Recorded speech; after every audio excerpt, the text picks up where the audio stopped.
As you admire its dignified tranquility, it's hard to believe that this is the crowning glory of a unique achievement that draws more than 2 million visitors a year.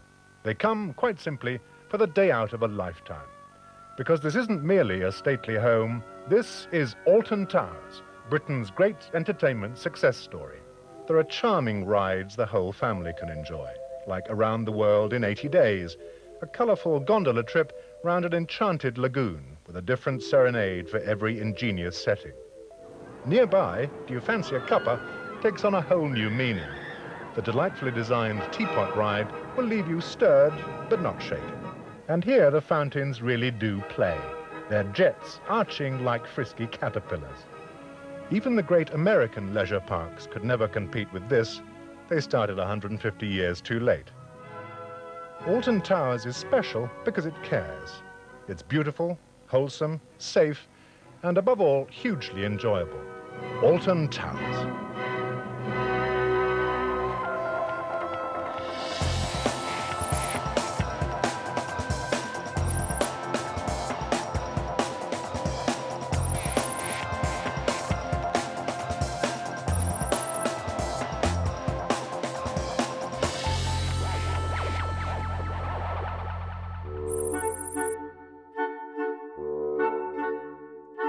In the 1600s, a ruined castle located in present-day Staffordshire, England, was reconstructed and repurposed as a hunting lodge. The castle, constructed around 600 years prior, had been owned by a series of English noblemen before it was mostly destroyed in the English Civil War. However, one tower remained, and it was implemented into the hunting lodge's design. The lodge was split into two parts, one being used for the family of the Earl of Shrewsbury, and the other available for rent. The lodge was named Alton Lodge, the ancient name given to the nearby village of Alton. The lodge was renovated into a permanent residence for the Earl in the early 1800s. This renovation doubled the size of the structure and added an additional tower. Alton Lodge was renamed to the Alton Abbey. A sprawling garden was created, adding to the beauty of the estate. After the Earl passed in 1827, his nephew took over his position and eventually his residency. He expanded the estate even more and renamed it to Alton Towers. He would even begin to occasionally invite the public to visit the residency. Alton Towers would be handed down to the succeeding Earls of Shrewsbury for the coming decades. In the 1890s, the Earl began an annual festival on the estate in which the public could visit the gardens and be treated to fireworks, clowns, and torture devices. In the early 1920s, the Earl of Shrewsbury would put Alton Towers up for sale. A group of entrepreneurs would take this opportunity to purchase part of the estate and update it for public use under the company Alton Towers Limited. This remained until World War II, when the British government acquired the land for training grounds. Alton Towers Limited would resume operation after the war, opening an elaborate model train display in 1957. The model was so impressive that Alton Towers Limited began requiring an admission fee to view it. Over the next 2 decades, the land surrounding the estate would be renovated for the public's enjoyment. Alton Towers Limited would add a lake for boating, a small fair with temporary attractions, sea lions, and a chairlift. In 1973, the famed English property developer John Broome married the daughter of the owner of Alton Towers. He then purchased a major share in the company, renovating the land once again with additional attractions and events. Throughout the 70s, Broome would begin to study other successful theme parks throughout the world, including the popular Disney parks in the United States. The management of Alton Towers wanted the intricate theming of Disneyland and Walt Disney World, and they realized that they would not need to renovate the entire area in favor of a world of fantasy. They already had the historical grounds, the beautiful, albeit deteriorating castle, and the expansive gardens. Alton Towers would simply need to remove their temporary makeshift attractions and replace them with something bigger and better.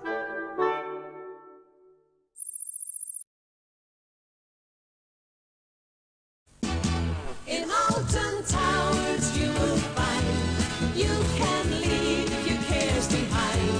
Here's a new world just for you. There's so much to see and do. It's the only place to be. Fun for all the family at Alton Towers now. In 1980, Alton Towers began adding large-scale permanent attractions. This featured a movie theater named the Cine 2000 and the swinging pirate ship.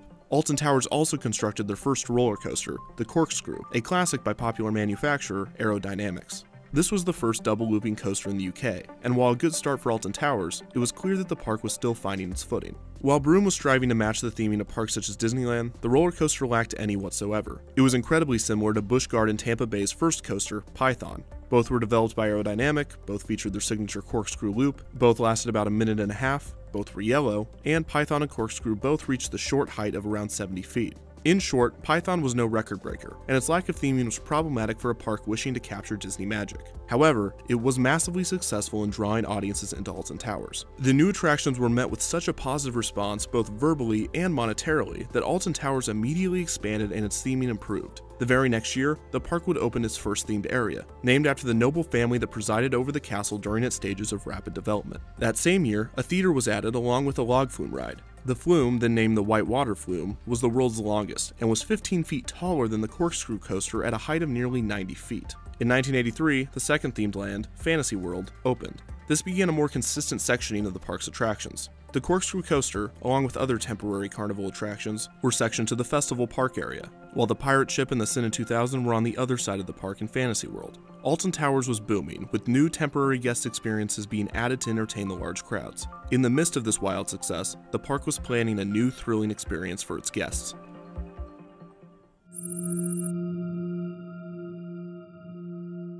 In 1974, Anton Schwarzkopf, the famed German coaster designer that would go on to build the first vertical looping steel coaster, debuted his most recent design, the Jetstar 2. This was the second version of the successful Jetstar model. Versions of the original were reproduced all across the world, popular for their condensed nature which was perfect for the smaller parks. Its fast speed and sharp turns made some riders uncomfortable, especially as it aged.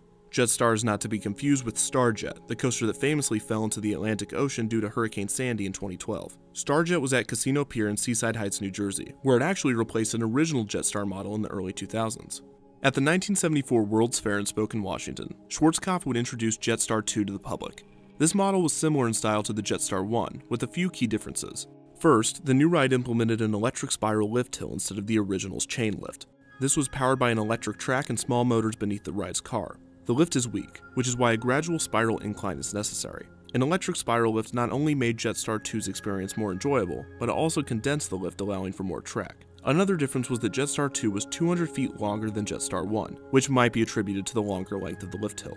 Finally, the new model had a higher car capacity than the original. The new coaster was a massive success at the World's Fair, and 2 years later, it was moved to Farmington, Utah's Lagoon Amusement Park. Schwarzkopf eventually would release the Jetstar 3, or Jumbo Jet, which was a larger version of its predecessor. The Jetstar 2 model was probably the most popular of the trilogy, being reproduced in multiple countries on multiple continents, eventually finding its way to a growing amusement park in Staffordshire, England.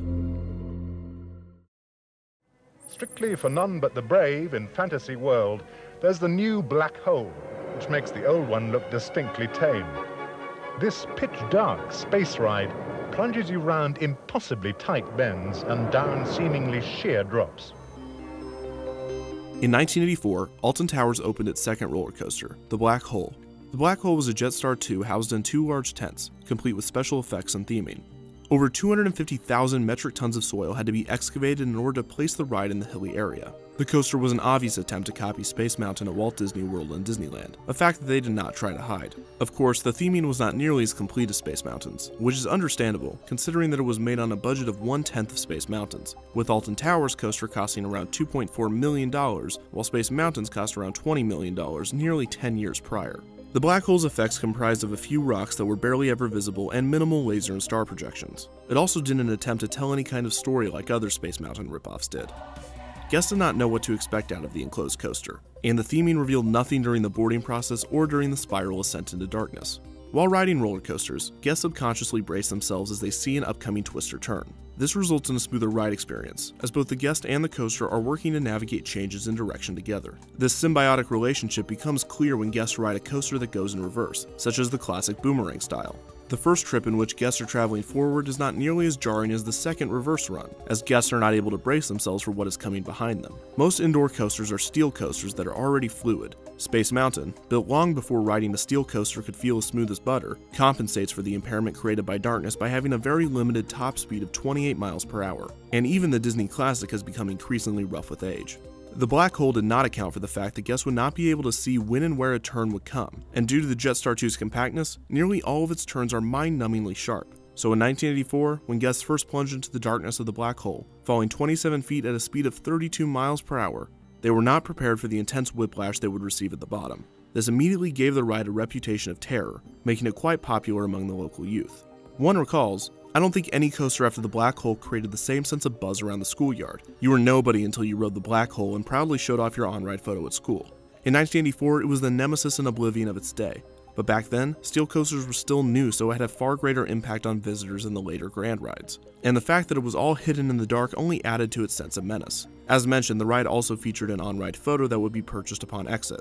The ride cars fit 2 per seat in a single file, meaning that one rider would have to sit in the other's lap, for a total of 6 per vehicle. For years there have been rumors that there was a death on the black hole, but this is not true. However, there was a notable accident that occurred only weeks after it opened. The metal and mechanisms in one of the ride car's undercarriage broke loose, causing it to halt in the front of the car to derail. This of course injured the passengers, the majority of which were teenagers or children. The injuries were minor when compared to the worst case scenario, but one guest needed 5 stitches in their head and another 19 in their jaw. The ride was inspected and quickly reopened. Just 1 year after the black hole opened, it underwent a refurbishment. Lights were added to the spiral lift so that guests could see the drop coming. The first hill was adjusted to reduce whiplash, and a smoke machine was added to the special effects lineup. This machine was originally oil-based but was later changed to water-based smoke because the oil lubricated the rail so much that it dangerously increased the speed of the coaster. 3 years after this refurbishment, the black hole would be dismantled and transported out of the park, where it was taken to a manufacturer that adjusted the ride to allow for new dual-car trains. The ride reopened the same year, now marketed as a new ride, Black Hole 2. Despite the only changes being the train style and a few minor updates to special effects. The next year in 1989, the sequel signature was dropped, and the ride was just referred to as New Black Hole. This was changed almost immediately, reverting back to simply the Black Hole the following year. Alton Towers had grown dramatically during the 80s, and the Fantasy World section of the park was just a small part of the story. The entire park had improved its theming and added new thrill rides. One of the new coasters was 1988's Beast, a Jetstar 3 jumbo jet coaster. Observant park guests noticed the striking similarities between Beast and the Black Hole, leading many to wrongly believe that they were the same ride. The confusion and near repetitiveness would turn out to be the least of the Black Hole's problems, because while Alton Towers had boomed in the 80s, it was nothing compared to the growth that they would face in the 90s.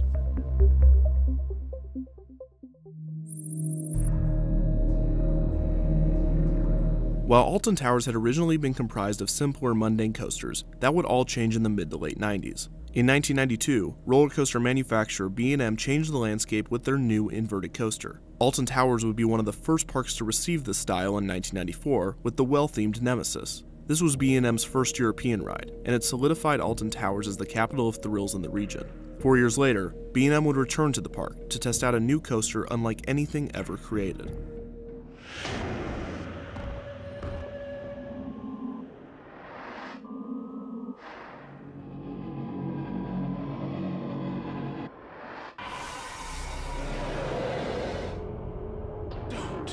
Look down.